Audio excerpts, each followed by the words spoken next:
Hi, I'm Sydney Ruster-Mack, and today I'm reviewing The Johnstown Flood by David McCullough. A little background on the town. Johnstown, Pennsylvania was located southeast of Pittsburgh, and it was a small factory town of around 30,000 citizens. It sits at the fork of two rivers, the Stony Creek and the Little Conemaugh. Both of these rivers overflowed their banks every other spring when heavy rains drenched the area. About 10 to 15 miles up the Little Conemaugh River was a resort for the Pittsburgh wealthy. Such people as Andrew Carnegie, Henry Clay Fick, and Andrew Mellon were part of this club. This was called the South Fork Fishing and Hunting Club. This club was situated by a dam that contained a spillway which fed into the Little Conemaugh. Johnstown residents knew that if the dam were ever to break, the floodwaters would likely wipe out their town, yet they did nothing to secure the dam or assure that high water on the lake would not spill over. Numerous engineers and others suggested the dam be rebuilt or somehow stabilized, but the Johnstown public repeatedly balked at the idea. After all, in the town, money was tight and resources were costly. When the floodwaters came year after year, the dam continued to hold, which bolstered the confidence of the Johnstown townspeople to not make any repairs on the dam, even if they were warned that they were needed. The disaster. On May 30th, 1889, a torrential downpour caused the lake at the dam to rise as much as 1 inch every 10 minutes.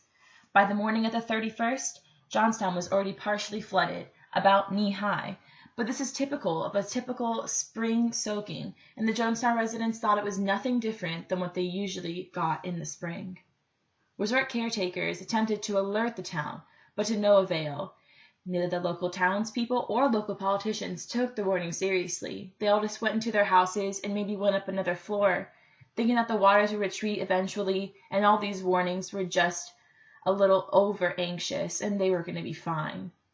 At around 2:50 p.m., a 30 to 40-foot-high wall of water rushed at the town. A survivor described it as a cloud of the blackest smoke I ever saw. After the disaster, around 2,209 people lost their lives. Many of these bodies were never found. It was shown to be the deadliest flood in U.S. history even to this day, and one of the deadliest floods in world history. Here's a quotation from the book. McCullough writes that most of the people in Johnstown never saw the water coming, they only heard it. And those who lived to tell about it would for years after try to describe the sound of the thing that was rushing on them. Who is to blame? McCullough states that the flood was not a natural disaster, nor an act of God, but the consequences of an action of the South Fork Fishing and Hunting Club. The club's dam gave way, starting the flood on its way.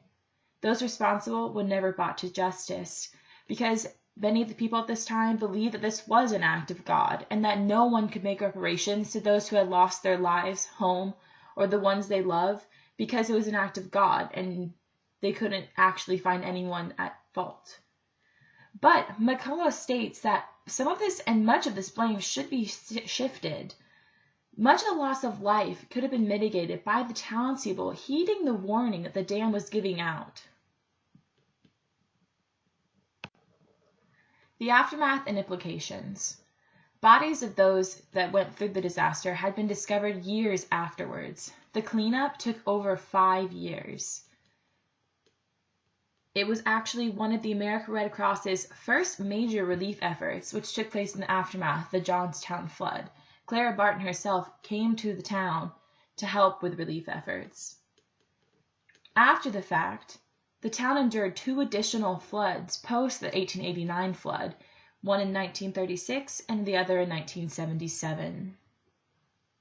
Below is a quotation saying that it would be another 47 years, and not until more property was destroyed and more lives lost, until some constructive efforts were made to control the waters that flowed through Johnstown.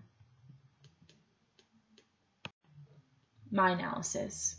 Many sources totally blame the Fish and Hunting Club for their faulty repair of the dam, but in the end, both of these parties should share in the blame. The townspeople should have made repairs when they were told of the problems that the dam was facing and what they could do to help the dam itself and their town. As well as this, they could have evacuated when the danger of the dam breaking was made known. Even if they thought that maybe it was the same as it always would be, it would have helped if they would have left, and they would have saved many lives. Overall, the town was reticent in their own safety, and as the future showed, it took many years for any real action to be made. The Fish and Hunting Club should have repaired the dam, since it was on their property, and in a way, they are at fault for what happened, but the townspeople could have also made repairs, as they were told by the engineers years before, as well as evacuated when the warnings about the dam breaking was made known. Here is the list of my works cited.